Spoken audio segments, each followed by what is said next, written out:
پیارے دوستوں، وہ گھر جس کی حفاظت کے لیے ابابیلوں کے لشکر آئے اور ہاتھیوں کے عظیم لشکر کو تباہ و برباد کر دیا، وہ گھر جس کی حفاظت دنیا کی تخلیق سے ہی کی جا رہی ہے، ایک دن ایسا آنے والا ہے کہ مقدس گھر خانہ کعبہ گرا دیا جائے گا اور اس کے ٹکڑے ٹکڑے کر اس کو سمندر میں پھینک دیا جائے گا۔ لیکن یہ کب ہوگا؟ کون ایسا بدبخت ہوگا کہ جس کے ہاتھ سے خانہ کعبہ تباہ ہوگا؟ کیوں خانہ کعبہ کے ٹکڑے کیے جائیں گے؟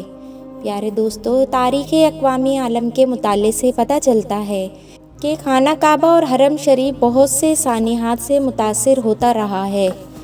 طوفان نوح سے سیدنا آدم علیہ السلام کی بنائی ہوئی بیت اللہ کی بنیادیں بھی غرق آب ہو گئیں۔ پانی کے ریلے نے خانہ کعبہ کی جگہ ریت اور مٹی اکٹھی کر دی۔ ریت اور مٹی کا یہی انبار بعد میں ابھرے ہوئے سرخ ٹیلے کی شکل میں مرجع عوام بن گیا۔ مظلوم اور بیمار لوگ اس ٹیلے پر آ کر دعا کرتے، حج کے لیے بھی لوگ اس ٹیلے پر آتے۔ یہ عمل حضرت ابراہیم علیہ السلام کی تعمیر کعبہ تک جاری رہا۔ طوفان نوح کے بعد خانہ کعبہ کئی دفعہ بارشوں کے پانی اور سیلابی ریلوں کی زد میں آیا۔ یہاں تک بھی ہوا کہ کعبے کا چوتھا حصہ پانی میں ڈوب گیا۔ حجاج بن یوسف کی فوج نے خانہ کعبہ پر سنگ باری کی۔ حضرت عبداللہ بن زبیر رحمۃ اللہ علیہ کو یہاں محاصرے میں شہید کیا گیا۔ بحرین سے کرامتہ آئے اور حجر اسود نکال کر لے گئے۔ 20 سال سے زائد عرصے تک کعبہ کا طواف حجر اسود کے بغیر ہوا۔ تاریخ ابن خلدون میں ہے کہ اموی جنرل حسین بن نمیر نے کوہ ابو قبیس اور کوہ کہکان پر منجنیقیں نصب کر کے خانہ کعبہ پر سنگ باری کی۔ سنگ باری اتنی شدید تھی کہ کوئی شخص طواف نہ کر سکا۔ اس حملے میں خانہ کعبہ کی چھت اور پردے بھی جل گئے، لیکن ان سب واقعات کے باوجود کعبہ موجود رہا۔ اللہ تعالیٰ کا ہمارے آقا دو جہان حضرت محمد صلی اللہ علیہ وآلہ وسلم پر خاص کرم یہ ہے کہ آپ کو اللہ تعالیٰ نے تمام علوم عطا فرمائے ہیں جن کا ادراک ہمارا انسانی ذہن کبھی نہیں کر سکتا۔ جو بات ہمارے پیارے آقا دو جہان نے فرما دی وہ پوری ہو کر ہی رہے گی۔ اللہ پاک ارشاد فرماتے ہیں، اور وہ کوئی بات اپنی خواہش سے نہیں کرتے، وہ وہی کرتے ہیں جو انہیں وحی کی جاتی ہے۔ سورہ نجم کی آیت نمبر 3 اور 4۔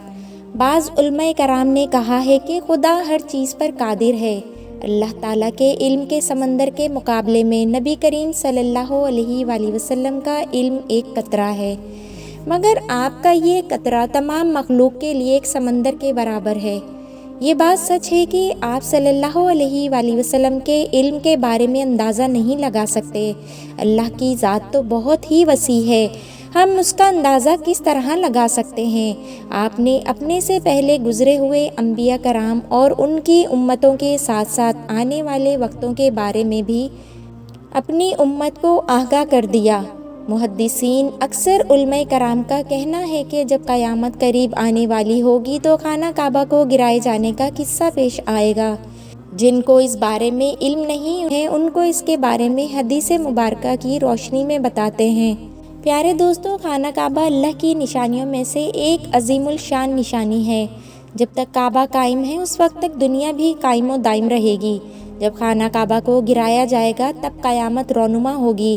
جب قیامت قریب آئے گی ایک بدبخت حبشی خانہ کعبہ کو گرا دے گا، پھر قیامت آ جائے گی۔ اس حبشی کے بارے میں آقا دو جہان نے ارشاد فرمایا کہ اس حبشی کی شکل و صورت ایسی ہوگی، ایک چھوٹی چھوٹی پنڈلیوں والا حبشی خانہ کعبہ کو گرا دے گا، جبکہ بخاری شریف میں لکھا ہے کہ حضرت محمد صلی اللہ علیہ وآلہ وسلم نے ارشاد فرمایا کہ گویا میں اس حبشی کو دیکھ رہا ہوں کہ وہ کالا اور چوڑی ٹانگوں والا ہے، کعبے کے پتھر اور اینٹوں کو اکھاڑ اکھاڑ کر پھینک رہا ہے۔ بخاری شریف میں ہے کہ قرب قیامت کے وقت حضرت عیسیٰ علیہ السلام کے بعد جب لوگوں کے سینوں سے قرآن پاک اللہ تعالیٰ اٹھا لیں گے تو اس کے بعد وہ بدبخت حبشی خانہ کعبہ کو گرائے گا۔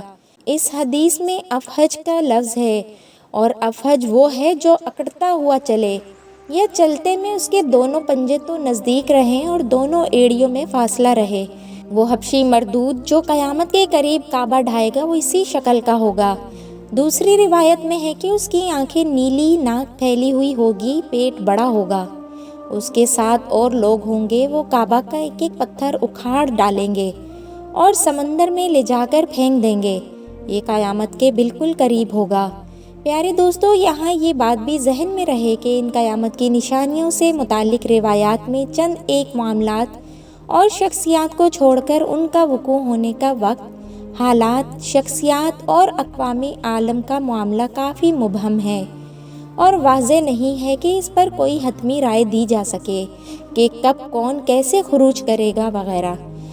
آج کل کے سیاسی تناظر میں لوگ اور اکثر علماء کرام بھی یہ سمجھ رہے ہیں کہ بس قیامت صرف چند سالوں یا دہائیوں میں آنے والی ہے۔ کعبہ اور مسجد نبوی کو یمن یا ایران کے جنگجو تباہ کر دیں گے یا خود زمین میں دھس جائیں گے۔ آئندہ چند سالوں میں امام مہدی اور حضرت عیسیٰ علیہ السلام کا نزول ہو جائے گا۔ برمودا ٹرائینگل سے دجال نمودار ہو جائے گا اور فتنہ پھیلائے گا۔ یہودیوں، عیسائیوں اور مسلمانوں کی آپس میں جنگ ہوگی جو بس چند دن کی دوری پر ہے وغیرہ۔ حقیقت یہ ہے کہ یہ سب قیاس آرائیاں سادہ لو عوام الناس کو محفوظ کرنے اور علم و جہاد سے دور کرنے کے لیے کی جاتی ہیں۔